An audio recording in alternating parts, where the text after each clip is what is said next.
welcome to everybody on the presentation this morning. We're glad you could join us, and we are going to jump right in. So everybody has been affected by the pandemic in some way or another, right? Whether it's personally, professionally, or both, it's upended our lives and changed how we do things forever. And while we will get past this at some point, and we have hope and optimism there, we don't know how long this is going to go on.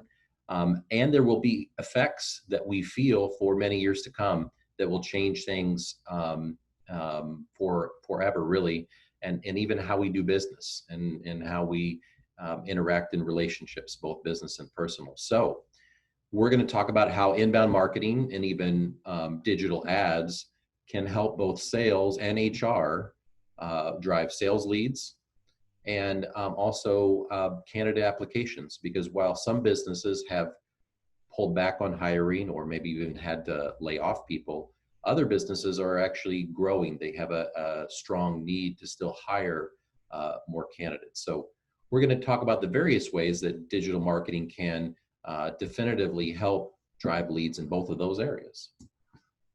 But first, we're going to talk about just some results that we've gotten from work we've done for clients. So on the left-hand side there, you're going to see we have generated over $300,000 contract for one client from an article, from content. We don't guess this. We don't ask, the person that signed the contract, where did you hear about us? We can do that. But with digital marketing, if you're doing it right and you're tracking it all the way, not only to a lead, but to a sale, we can know for sure that this particular article that we wrote generated this lead and ultimately a sale. On the right side, you'll see an example of how we've done this with digital ads. So one client, we've generated over $100,000 in new revenue from ads, from those ads online. And we've been able to, again, track that not just to a lead, not just to what we think, and we're making we're drawing an anecdotal conclusion. We know for certain that this generated X amount in revenue. The other benefit about digital is that it offers you an opportunity to optimize those campaigns much more easily. So we can take that data that we're getting in real time and start pausing certain things that are not working and adding even more to what is working. And so in real time, we can continue to build on those campaigns and make those even better. Now, I don't know about you, but I'm a sucker for Far Side comics. And I will admit that in the past, I was something like this dinosaur here in terms of my marketing. Every day he's got on there, kill something and eat it, kill something and eat it. And he's checking off his box. This is what he does on Monday, this is what he does on Tuesday. And I think sometimes we can get into a rut with our marketing and we keep doing the same things and expecting different results. The marketplace is changing, not only with the pandemic, but just in general. It was changing before. The pandemic just accelerated things and made a lot of, whether it's digital marketing or other things in our business, maybe it's automation or things, just made a lot of that stuff move faster and made us react. So we don't want to be like the prehistoric dinosaur and find ourselves behind the times. We want to be proactive in looking for those new ways and strategies to help drive leads or even just make your business better from an operational standpoint. So just a reminder that we need to be thinking about how do we change, how do we adapt all the time. It's no longer an option anymore. It's going to be, and it is now, something that we have to do if we're going to not only survive, but thrive in the midst of this new world that we find ourselves in. We've all been affected in various ways by COVID personally, but specifically in the sales cycle. There's a shift to phone and video chat, even trade shows and conferences. Like right now, we're doing a webinar. We're not meeting as much in person. So how we get in front of a prospect is different. Some prospects and even customers may not even want a physical sales call. Then our website, right? So we've got this website that's promoting us and who we are, and people are going to that, prospects are. So won't our website tell them enough about us to convince them to buy from us? Maybe, maybe not. And that's something where we really have to think about what our prospects care about, because over 60% of visitors to your site, prospects that come to your site and your competitors, will never even call you. So if your website isn't really dialed into what they care about, not what the company is trying to sell. Now, we got to sell our products and services, and that's important, but it's got to be through the lens of the prospect, of the customer, the consumer, what they care about. What's the emotional appeal, not just the rational appeal of these are the features and benefits, and really sell them. And if we're not doing that well, most of our prospects are never going to even call us. They're not going to call us. They're not going to fill out a lead form because it didn't resonate with them. So we do have to modify our approach. Even if we've got a good website, or maybe we've got some of those things there, there's always ways to improve either your website or the ways you get new prospects, new traffic to your site through digital ads or content articles and that sort of thing. So now, Melinda's going to put up on the screen one of our polls, and we'll give you guys a couple minutes to take that, and then we'll talk about it. All right. So here are the results. All right. So it looks like, interesting. So looks like the winner by a little margin, that was pretty close, was SEO. And search engine optimization, and how do we get people from Google to our site. So that's great that people are using SEO to get new leads. And then word of mouth referrals was next, I believe. And then close behind that was cold calls or cold email outreach. Interesting. And then website form submissions and email marketing automation kind of behind that. We're all really close to in that 45 to 59%. And it's interesting because let's see, all of those with the exception of one are all digital marketing. I would throw cold calls in there. That could be a form of traditional marketing, right? We put cold calls or cold email outreach. Cold email is just another way to do cold calls without doing a call. So you guys are recognizing that shift to digital. It's more now just how do we continue to leverage that at a deeper, more strategic level and generate even more leads and more quality leads, because it's not just about the quantity of leads that we can generate, but the quality really matters. I would rather, I don't know about you, but I would rather generate 10 quality leads than 100 that are so-so, that aren't really looking for what we're trying to sell. So that's something to keep in mind too. So just some of the stats here from what's changed online in terms of media consumption post-COVID. And keep in mind that these stats were already growing substantially. So this has just accelerated it even more. 51% are watching more shows and films than they were before COVID. 45% spending more time on messaging apps, not just social media, but messaging apps specifically. And 44% on social media. 36% just more time on their computer, and 35% listening to more streaming services. I just noticed that says steaming instead of streaming. Sorry about that typo. The bottom line here is that things were already accelerating digitally for people personally and professionally. And I think in a B2C sense, most companies realize that. In a B2B context, a lot of companies were saying, well, are people really online? Are our buyers that we're trying to convince to buy our products and services, are they really going to see these ads? Are they really in these places? Are we really going to connect with them? And the reality is, it's the same for B2B as it is for B2C. B2B, it's still people. These are still consumers that have emotions. There's still a person that's making a decision, even though it's a business-to-business transaction. And their preferences are very similar to the consumer to buy a consumer type product. So it's no longer about, is my B2B person, prospect, really going to be online and be really in these places? They are there. It's a matter of just targeting where they are. So while a B2C prospect, we may target with a different type of digital marketing, a B2B, we still will do that, just maybe in a different arena or a different channel where they're spending their time. But the bottom line is they are increasingly on digital channels, and there is almost infinite ways to reach those types of people. So won't we go back to normal, Miles? Unfortunately, I don't think so. I think we will have a new normal. We will get past this pandemic. And frankly, there may be others. I don't say that to scare anybody, but that's I think the reality of what we're dealing with now, and how we responded to COVID, I think is going to shape how we respond in the future to other pandemics or just other major challenges or health issues that we find ourselves facing either in the United States or even abroad. This again is accelerating that trend of prospects getting used to doing online research first.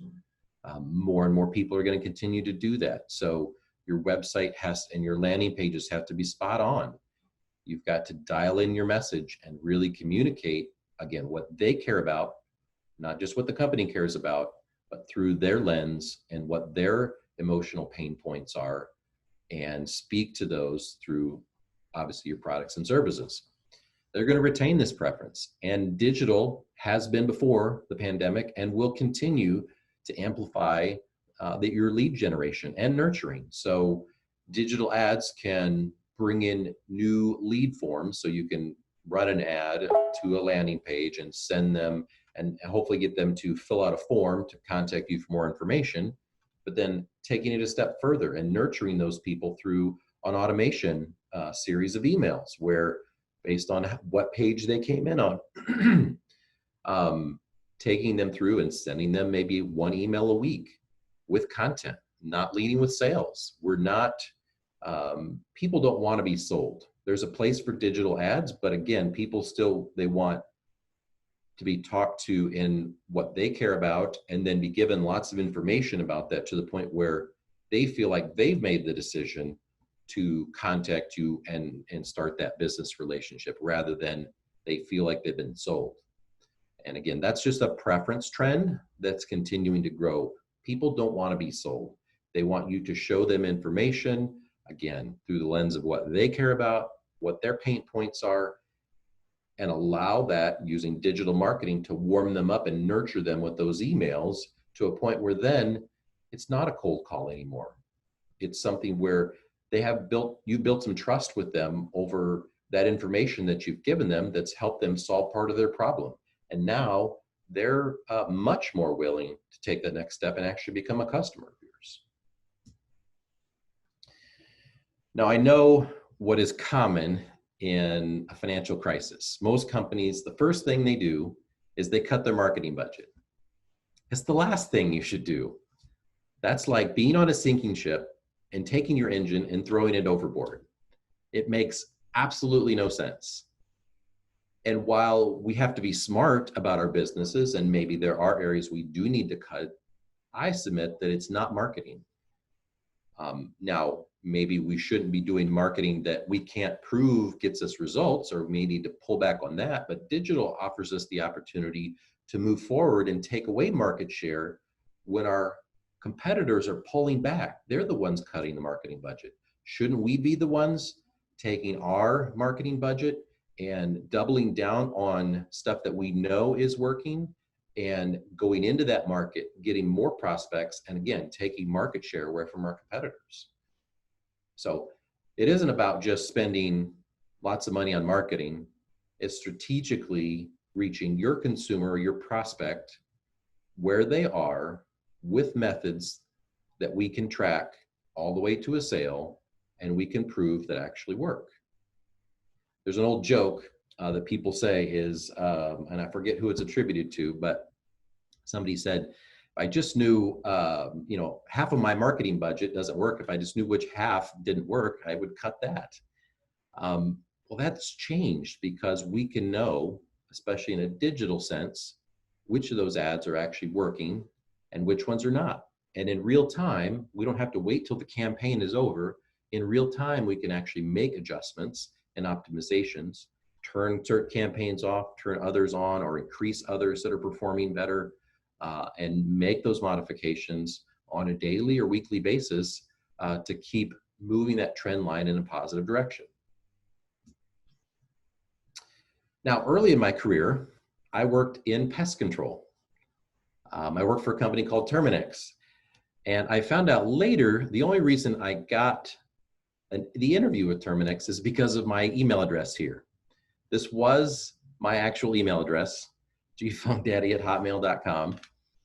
I don't have it anymore, so don't try to email me, but I did once upon a time in the old Hotmail days. And I found out, though, that the reason I got the interview was because they wanted to see what this guy looked like, who had this email address. And I can assure you that I'm the furthest thing from Snoop Dogg. But what I learned from that situation, and I did get the job, and I worked there for several years, and it was a great job, actually, good company to work for. But what I learned is that perception, my perception of what that email address meant was different than what their perception was. And their perception was the reality. It didn't paint me in a professional light when I put that on my resume. It's the same with our customers. When we put messages out there, whether it's a digital ad or a traditional ad or a brochure or whatever, or our website, whatever they perceive, that's their reality. It doesn't really matter what we think we're trying to say or how we're trying to be perceived. We have to think of that through the lens of what they think about, what their perception is of that. And again, that goes back to what are the emotional pain points? Because people make decisions. We like to think people make decisions on logic. Well, the research shows the opposite. We make emotional decisions, and then later we rationalize what those decisions were. So it isn't that we need to be manipulative, we need to be genuine and authentic, but we need to think about what are their pain points, what do they care about, and let's talk to them through that lens and with that language, rather than just our features and benefits and trying to convert them in a logical sense. We touched on this a little bit earlier, and we're going to get into it more now. We can use digital ads for both generating leads for sales and for HR on the recruitment side. Now we're going to jump into a poll here, and Melinda's going to pop that up. All right, so we haven't needed to hire. That's the highest. Not surprised there. Certainly there's been a lot of businesses that have been affected in ways that they couldn't have anticipated or be ready for, and that's certainly unfortunate due to the situation. The next one's unsure, and then recruiting has stayed the same, still difficult. It's become more difficult. Nobody said it's become easier or has stayed the same, still easy. So the bottom line is recruiting is a challenge. Some organizations aren't going to need to hire, aren't going to want to hire for many years. Others will come back slowly, and others are really going gangbusters based on the industry that they're in. So we're going to talk now a little bit about how that applies and break this down a little bit and make it a little bit more tangible. So a couple of the companies that we've done recruitment digital ads for are Bellmark and Robinson Metal. It's just a couple of examples of what we've done in terms of growing the number of applicants, in one case over 50, in the other case over 100. And while these numbers may not seem huge, or maybe they do seem huge, it's all based on the size and scale that you are and what you're trying to grow. Both of these were substantial numbers for each of those organizations and allowed them to continue to grow their sales. So if you think about the tie between sales and HR, it's pretty tight, because as companies that can leverage digital technologies, digital marketing to grow, they're going to need to substantially grow their workforce in many cases and scale that up. So it's all about that quality over quantity too. We don't want to just, we can get lots of applicants in based on digital ads, but if they're not the right people, then it doesn't really matter. And that goes back to messaging and what are the applicants' pain points? What do they care about? What are they looking to do? and why should they come to work for the company. We have to convince them what they're doing and why it's important at that company. It isn't just about pay and benefits, and those are all good, right? But what's the emotional appeal? What's the mission of the organization? People want to work for more than just money and good benefits and even stability. Certainly people do want stability, but it's more than that. And sometimes people are willing to take less of those other tangible things if they have a better work environment, if the culture is a good one where they're a good fit. And at the end of the day, you want that too, because you don't want somebody who's just going to be there for a few months or maybe a year and move on. You'd rather be somebody that really fits with the culture that you have in your organization. Just a couple of examples from paid social. So it's one thing to post on social media, and that's what we call organic social. It's another thing to run a campaign to specific people. So this isn't people that just happen to come to our Facebook page. These are people that we're running ads to, very specific demographics, certain age, gender, a number of different, or geography too. We're trying to reach people where they are that we believe have the strongest likelihood of being a good culture fit. And then we talk to them in language that reflects our culture. So on the Bellmark example, be part of the Bellmark family. Bellmark really works hard to be a family, and they're a pretty sizable company. That's hard to do, but that's part of who they are. On the Robinson side, they're featuring the fact that they really have a lot of flexibility in their second shift. So you can get paid 40 hours for only working 3 12-hour nights a week. You're only working 12 days a month, getting paid for 40 hours a week.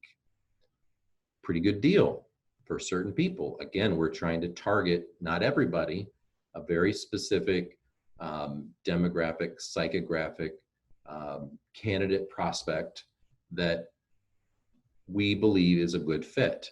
And then we're going to take them through the process.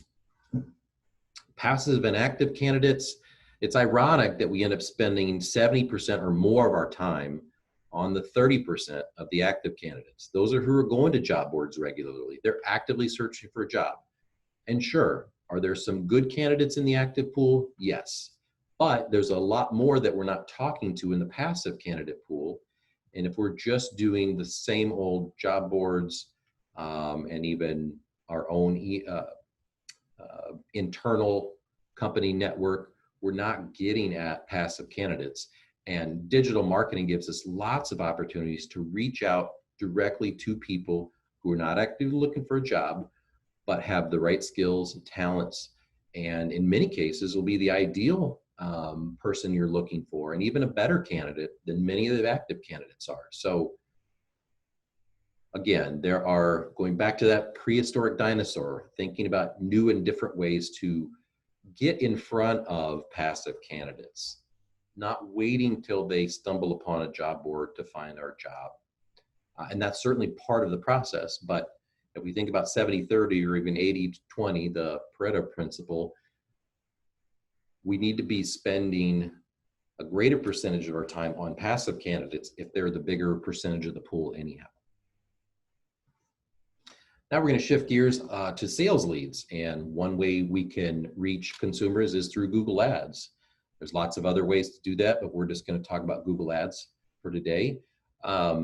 This is just a visual of a couple of the ads here. They have flexible packaging products that they sell for food packaging, and also they have a sustainable element in that product that they build into it that makes it more eco-friendly.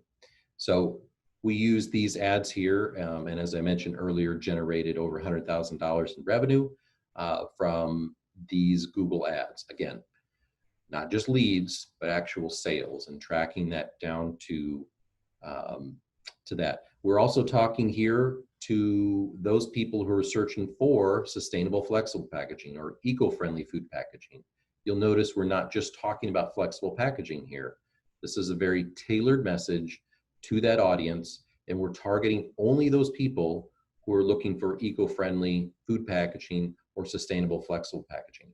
We're not targeting people who are just looking for flexible packaging with these ads. Now we are targeting those, but we're targeting them with different ads that are more generic. Again, it's about what they're searching for, what they care about. We have to tailor that message if we want to be effective. Because if you put yourself in their shoes, if I'm searching for eco-friendly food packaging and I just see a flexible packaging ad, am I really going to click on that? Is that really relevant to me? Kind of, but more often than not, it's not relevant enough. And your competitors are getting more and more targeted with these types of ads and specific messaging to those audiences. All right, now we're going to jump into our exercise this morning. So Melinda is going to send a link to the Google form first. And then I'm going to I'll walk you through a little bit of this. So as you get that here, you're going to see, and you click on that link, you're going to see something like this. This exercise is to kind of take what we've talked about so far, make it a little bit more tangible, and set us up for talking in more depth about SEO and even Google Ads. With SEM, you can equate with Google Ads, search engine marketing, or running ads on Google. And we'll kind of set up this second half of the presentation a bit more. So we're going to give you 15, 20 minutes to go through this exercise because it does take a bit more thought to go through this, but we know that it's going to make a lot more tangible and valuable for you to make this concrete in your mind and really understand it. So I'm going to go through this a little bit. First, so you're going to go through here, enter your email address, and then from a search engine standpoint, you're thinking people are going to Google to find your products or services. What are they searching for? And certainly you can put in jargon kind of phrases, but think more broadly than that. Think about people who don't know the jargon about your industry, and maybe they're searching for something. What are those more generic words that they might be searching for? So expand that beyond just what your industry is and what those technical jargony kind of terms. The reason I say this is because many times what people are searching for is not the jargon. They're searching for something that's more common vernacular. So in this first answer here, list out those 10 unique keywords that you think your potential customers are searching for. Then once you do that, you're going to take one or two of those keywords that you want to focus on, and you're going to start writing a Google ad. So I'm going to show you here a couple of examples. And Melinda and I will be available in the chat here too as we go through the exercise. So if you have questions, or if you just want to turn your mic on and ask a question, I'm happy. It's probably even easier to have a dialogue real quick about that and what question you have to fill this out. So this is an example with Bellmark and flexible packaging. This is the more generic version of the ad about flexible packaging. So there are 3 title fields, and then there's 2 description fields. Now what you're going to see here actually on Google is going to look like this. So you've got, this is the 2 title fields: sustainable flexible packaging, make an environmental impact. And then here are 2 of the descriptions. So Melinda is also going to put in the chat this spreadsheet that you can use to, and if you want to start using this, because everybody's going to be in it at once, make a copy of it, and you could use this as your template going forward. This just allows you to start putting in words here, right? And if I put in too many words or characters, it's going to tell me I'm over. So you want to reach 0 or a positive number here. And that's going to keep you focused on how many characters that Google limits you to for your title, for your 3 title fields, and your description. So the first 3 title fields are all 30 characters, including spaces, and the description are 90. So use this kind of as a guide, but also know in your Google form, as you start to type out your 3 titles for your ads, This also has, this will limit you to 30 characters. So once you get too much, it's going to tell you that's too much. Part of the exercise here is to think about what keywords they're searching for, and now let's align some ad copy around what they're searching for, and you're trying to convince them to click on this ad. The other part of it is knowing that you've got a limited number of characters that you've got to keep that within to be able to utilize Google Ads. Quick question, Miles. Okay, so for logistical purposes, everybody, I've placed the 2 links in the chat. I did it actually backwards, my apologies. So the bottom link that has the word forms in it, that's the form that Miles is showing now. That's the exercise you'll do first. And then Miles, if you wouldn't mind hopping back to that spreadsheet, can you show participants how to make a copy of this Google Sheet so that they have their own copy to work from?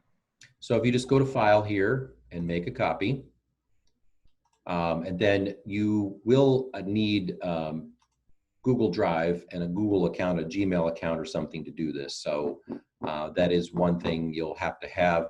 The other way you could do this, I take that back, is you can go to File and Download as just Microsoft Excel or a CSV file, and then you can make edits from there. I believe this character count thing will still work in Excel, but I have not tested that. So, so you're going to use that spreadsheet kind of as a guide. This is just a visual representation of this form to maybe help visualize it easier. And then you're going to put your answers in here for titled 1, 2, and 3. And then you're going to write your 2 longer descriptions. These are more sentences. These are the first 1, 2, 3 titles are more quick statements or even a question, trying to get their attention. Descriptions a little bit longer, explaining a little bit more about that product and service. And then this URL path. So if I go back to our Bellmark example, we have a place where we can put in a couple of keywords. So it can't be very long. But if you think about, this is just a URL that Google's going to show. So it's going to show bellmark.com/flexible-packaging in their ad. So I wouldn't get too hung up on that one. Just put in, use those 2 because you only have 15 characters for each. Just use a couple parts of the keyword phrase that you're targeting for this ad.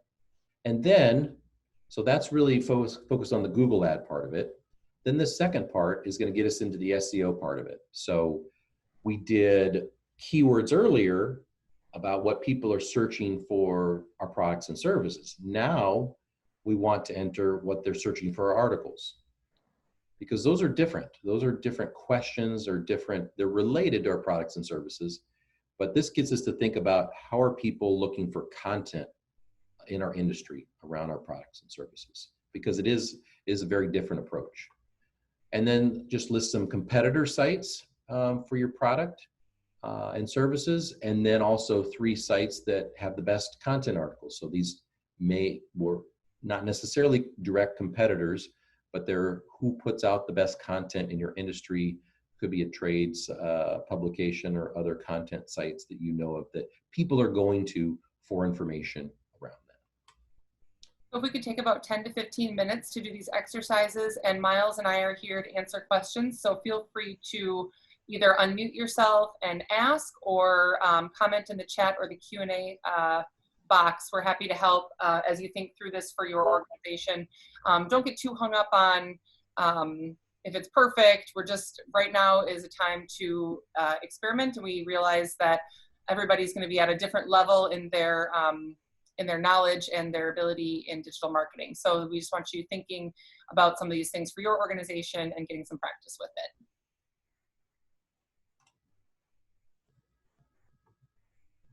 I'm going to share my screen, and I'm going to put up just some of the responses here. So I've got one that I want to go over here. So unique products and services. We've got precision machining of castings and forgings, iron foundries, aluminum die casting. The first title was machining, castings, and forgings, machined pump and valve bodies.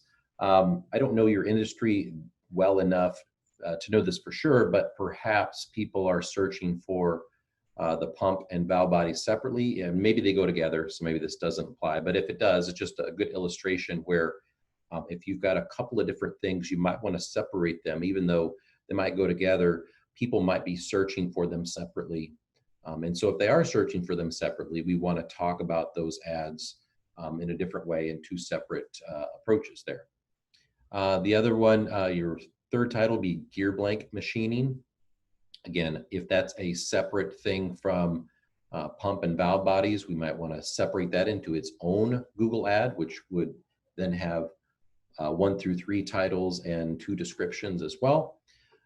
Your long description here, we specialize in working with complex net-shaped component blanks. And then we have extensive in machine, pump, and valve bodies.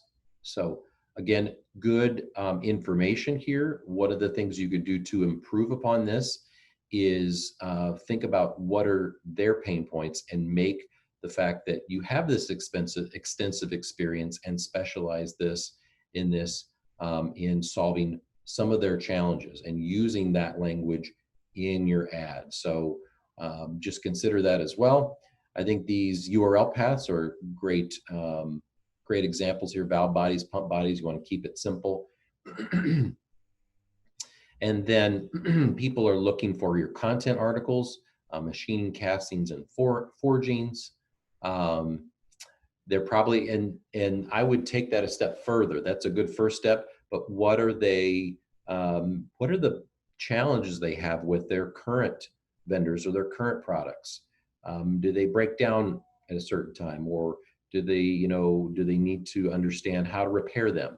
And maybe these aren't exactly what they're searching for, but just trying to get whoever wrote this and the rest of the people here thinking about what are the other things that they need to, or that they may be having questions about. So think about those topics in terms of a how-to or some sort of information related to that product that can help them work better. And then direct competitors, again, just think of, this will help from an SEO standpoint because we can get to understand what our competitors are ranking for and driving traffic for our products and services, but also for our content and our articles. And we can spy on, using tools, paid tools, we can identify what they're doing well in SEO and then work to replicate that. So that's why these last couple of questions are about direct competitors and then also the content articles. So I just see we had somebody drop in here. They put in some competitors and also some content sites. Again, so that's why I'm asking those final questions, because then we can run those through those tools and identify our competition and what they're doing well, and then we can do even better. All right, we're going to jump right back into the presentation here. We're on the home stretch, got about 30 minutes left to go. So we're going to talk more in depth about long form content. So we've talked about ads so far. Now we're going to talk about how do we do content and how do we consistently generate leads. So we're going to use long form content because the data science shows that while we would all think that short articles would do better and perform better because of people's short attention spans, the data science shows just the opposite. It's actually longer articles. Now, strategic articles, you can't just write a long article just to write one. But when you combine that with SEO and you get those longer articles to rank in SEO, and you add email automation, so getting them to opt in for an email and then start to send them through a nurturing series where they're getting a drip email campaign, maybe it's one a week for several weeks, to warm them up. So then when a salesperson calls them, they can have a conversation that's more warm and they're ready and closer to making a purchase. This cycle or this formula here of long form content, SEO, and email automation is what will generate leads consistently. Now, this isn't something that's going to happen overnight. This process takes time. That's why we recommend in the short term starting with digital ads, because we can drive leads and sales today or in the next few weeks, in the next month. This kind of a system, very strategic, is going to take time to play out. But once you do, over time, it's going to cost less per lead and going to generate a return much greater over the long term than having to continually pay for ads week after week, month after month. Long form content, simply put, is 2,000 or more words. Many times it's a listicle like this, 17 ways, that sort of thing. It can be a how-to guide. Again, that goes back to those questions that people may be searching for related to your products and services, but they're not searching for the product itself. They're looking for how to solve a problem in their business. Again, related to your products and services, but not specifically to buy it. We've worked with a number of organizations with this strategy. Initiative One, it's a leadership development company. We've used this on our own website and even for a nationwide locksmith company. And these are some of the results that we've generated. I mentioned earlier on the right, you'll see the $300,000 contract we generated directly from a content article. We've also grown organic search, Google search traffic by 400% for one client, over 1,300% or almost 1,300% for another one. And getting to that email automation piece, we've more than doubled the amount of emails that are dropping into those drip campaigns. And those people are getting emails week after week. Again, leading with more content. We're not trying to sell them right out of the gate. We are at some point, but we're trying to warm them up, give them what they're interested in, talk about what their pain points are, and wait to do the selling so we don't lead with sales. But we're giving them what they want. This is what the online consumer, be it B2C or B2B, they want more and more of this approach where you're giving them information. The stats show over and over, more and more people don't want to be sold. Now, we got to sell them eventually, but they want to take that slower journey, and we need to take that time to earn their trust. With long form content, sure, there are downsides, and I've touched on a few. It does take longer time to build this sort of strategy, and that's where paid ads come into play. Paid ads in the short term can drive those leads and sales or candidate applications while we're building this longer term system of long form content. The beauty of this approach is that this long form approach or long-term long form approach takes time to build up. But once it does, there's a hockey stick effect that happens. And it isn't necessarily always in year 3, but you get the idea here. Over time, you're building this system and you're generating more leads and sales, and it builds on itself to the point where then it really takes off and you really start generating significant leads and sales on an ongoing basis. And it makes all that work you did in plowing the ground and planting the seed and building that foundation to get you to that point. There's quite a bit when it comes to content marketing, and I'm sure many of you are not new to content marketing, right? Creating articles for your website that you want your prospects or even your existing customers to read and derive value from. There's a lot to doing really good articles and doing a good content marketing strategy. So optimizing your existing website and their landing pages, we have to start there first, because we can create all kinds of great content and drive them to and bring them to your website. But if they go to other pages and other sales pages specifically, and it's not really centered around what they care about, what their pain points are, that's going to be a problem. So we got to get that foundation right first. Making sure that we look at business goals and priorities and allocate our budget accordingly. Audit and repurposing existing content. Looking at what we already have. We don't necessarily have to start everything from scratch. Now we will have to create new content. Obviously identifying and selecting writers, the right people that are subject matter experts and can speak persuasively in these articles, because they are longer. So it takes more to keep people engaged. And then we have to edit it, publish it, and promote it. Our process adds some additional steps to that. So we start with keyword research. We are identifying topics that we know that people are searching for in Google in a good amount. So these are broad enough topics that we know people are searching for. so that when we do rank for those topics and those keywords, it's actually going to turn into real traffic. Because you can spend a lot of time creating articles that may have some interest with your audience, but there's so few people searching for them on Google that even if you rank, it's not actually going to result in much traffic or leads or sales. The other part of that is we want to identify which ones are not too competitive to rank for. So ranking an article in Google is a competitive business. We want to identify the ones that are the least competitive and have the most search volume, meaning the more people are searching for them, so that we start with our best chance for success first. Since this takes longer, we want to shorten that time as much as possible. Then obviously write, edit, and publish some structured content. There's a lot of ways we can use visual treatment in those articles to enhance what we have there and keep people engaged and scrolling down the page. Images, videos, call out boxes, even using bold and italics.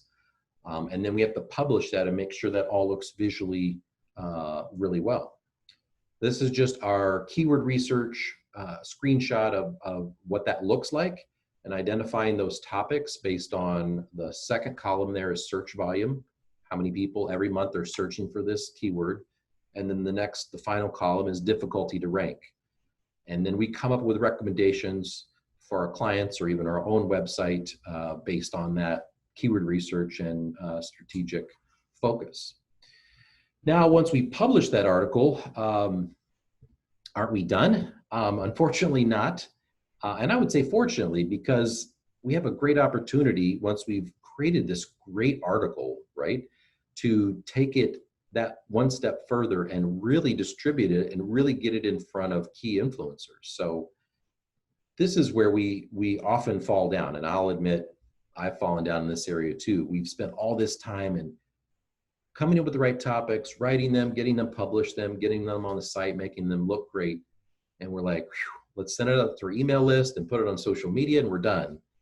And that's good, but then the life cycle of that article is usually like this.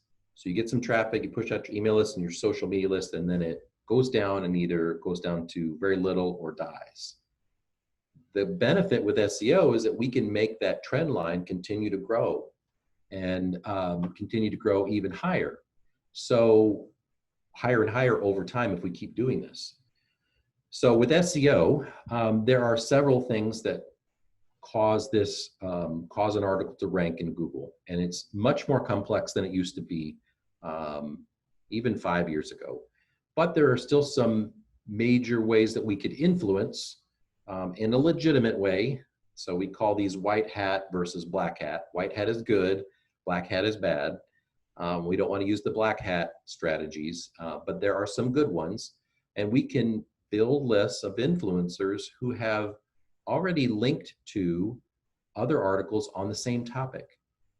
And the reason those links are important is because while there are over 200 ranking factors that Google uses to determine whether a page should get ranked and ultimately get traffic from Google, backlinks and quality links from other people's sites to your specific articles that you're trying to rank for are still really important.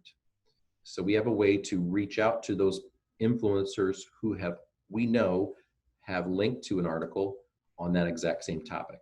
And we pitch them on why our article is better and different and that they should consider linking ours as well. We talked a little bit about the email opt-ins and automation nurturing. So once we've built those backlinks and our articles are starting to rank in Google and traffic starting to come in, we can still fall down because 80% of the people that come to those articles from Google, that we've worked so hard to get them there, are going to leave. So we want to try to get them into our lead funnel, our sales funnel. So offering them an ebook that gives them an opportunity to get something of real value in exchange for giving us their email address. Email is currency. And this isn't just sign up for our newsletter, unfortunately, because people don't want to do that. They get lots of email, and email is very effective, but you've got to give something of real value. So an ebook or some other type of enticement to give you their email, and then drop them into that automation and nurturing and send them an email a week based on the content that they came in on and the ebook they got. Then they get a personalized email series to walk them through that. The reason this is so important is because it brings us to the sales part of this, right? We've taken all this time, we've built this trust with them. Now the sales team, through lead scoring, can look at who has engaged with us more than everybody else that's gone through that same email automation and nurturing series. Now I'm going to reach out to just those people, those select people, and start a sales conversation. So we're warming them up, nurturing them, and even qualifying them through that process before sales even has to start the conversation. It's what sales wants, because sales wants qualified leads. It's what the consumer wants, because they don't want to be sold on the front end, and they want to have the information to bring them through that over time.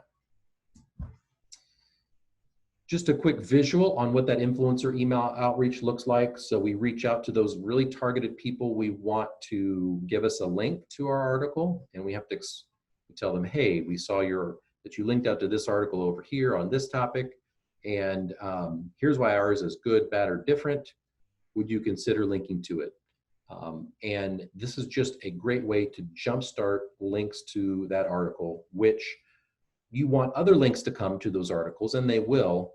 But unfortunately, if you don't do something to jumpstart it and get some initial links to it, you can spend a lot of time and money building these articles and never rank in Google.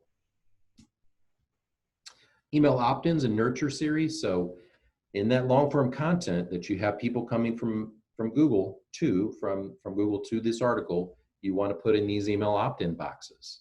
And again, it's some sort of ebook or some sort of valuable piece of content that you're giving to them in exchange for your email, and then dropping them on that nurturing series. So now we come back to the dinosaur and staying adaptive. What we are dealing with today with COVID,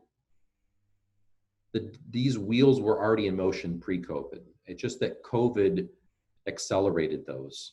And it's now our opportunity. Are we going to work within that new paradigm that's moving faster and faster, or are we going to hope that things change? And we don't want to be like the dinosaur who obviously went extinct. We want to be the ones that are moving things forward and trying new things and looking at, not just trying new things willy-nilly, but looking at what is working for other companies. What are the case study data that we can see points to success?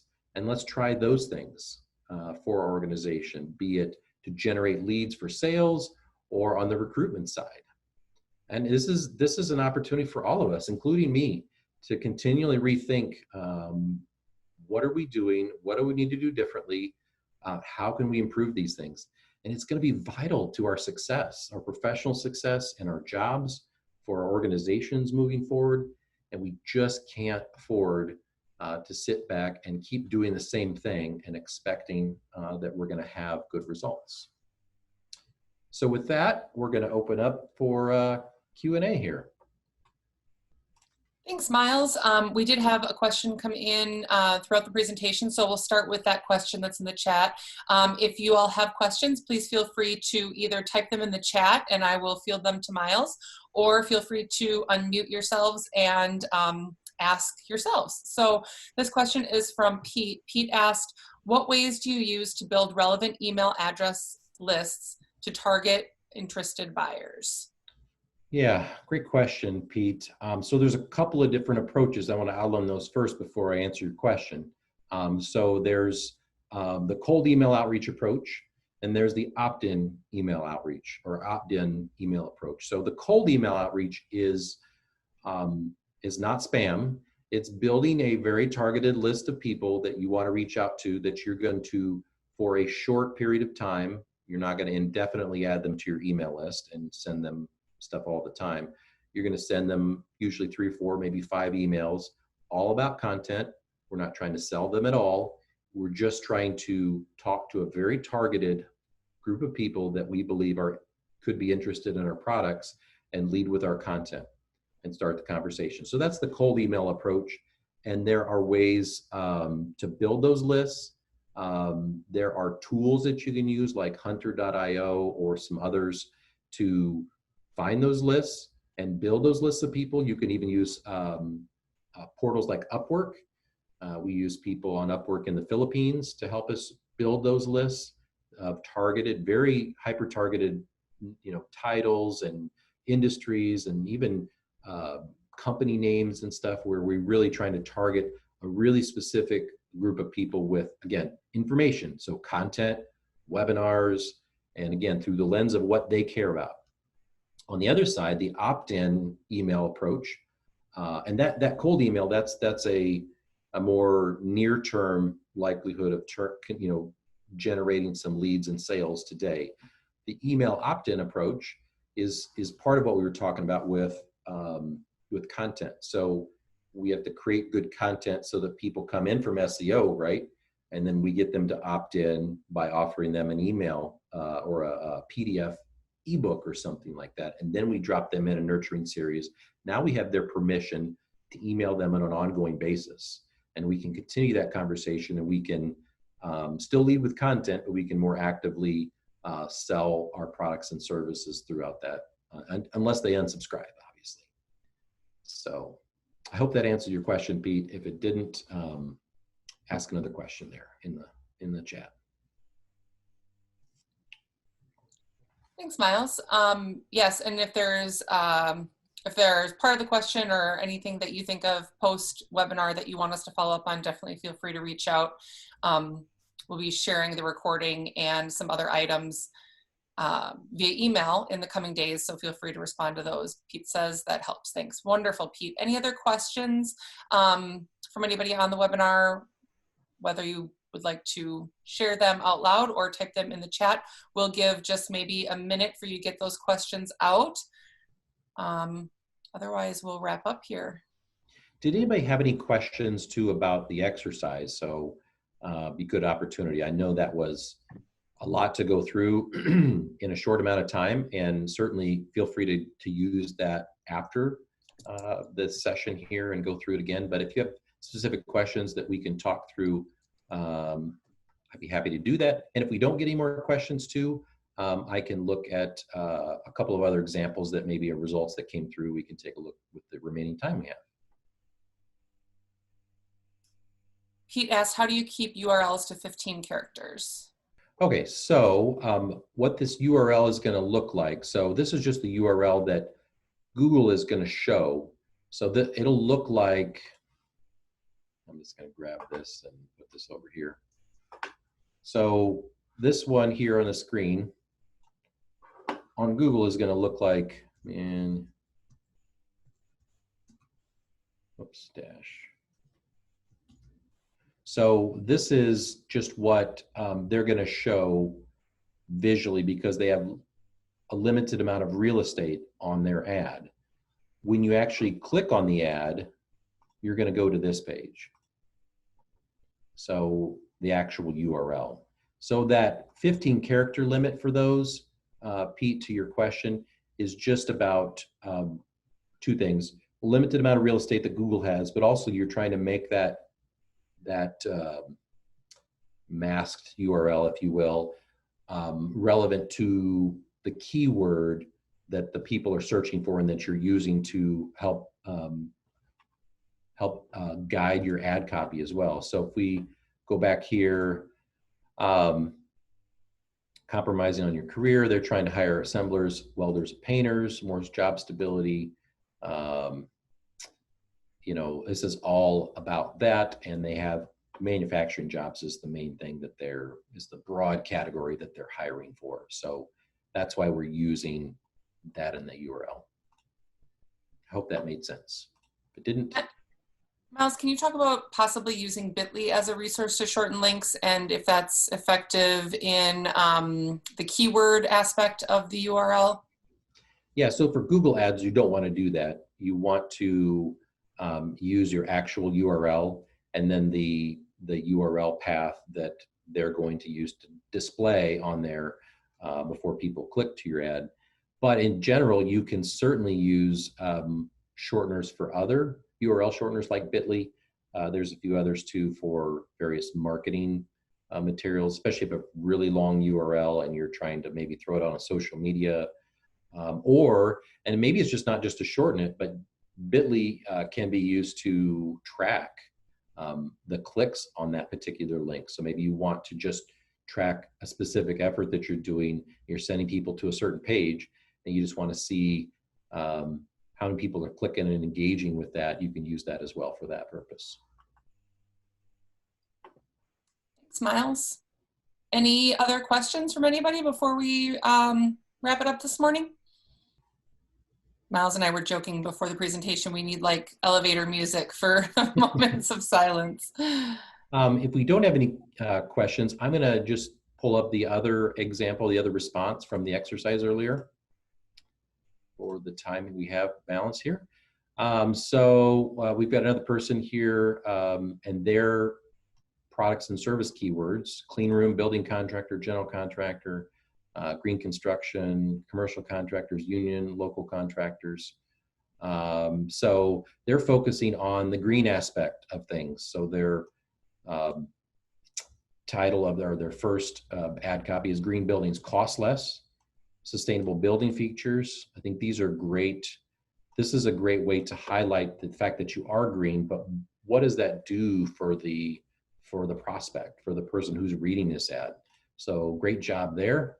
Best sustainable builder. Again, you're separating yourself, or you're trying to separate yourself from competitors, and that you guys are better. Now you'll have to deliver on that when you get them to click on the ad and go to your landing page, and make sure that your landing page delivers on whatever your ad is saying and gives even more information, because we have a limited amount of real estate with these ads.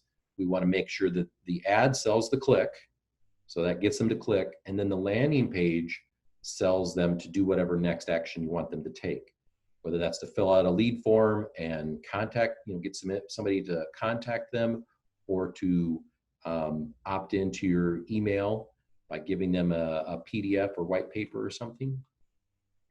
Your description: green building costs less, look for accurate, sustainable building costs, Vogel Bros, which this is a great use of, now you can't use the exclamation point. That is one thing that Google will not approve the ad for. And there's some other things you'll find as you go through this process, but question marks are a perfect one to use.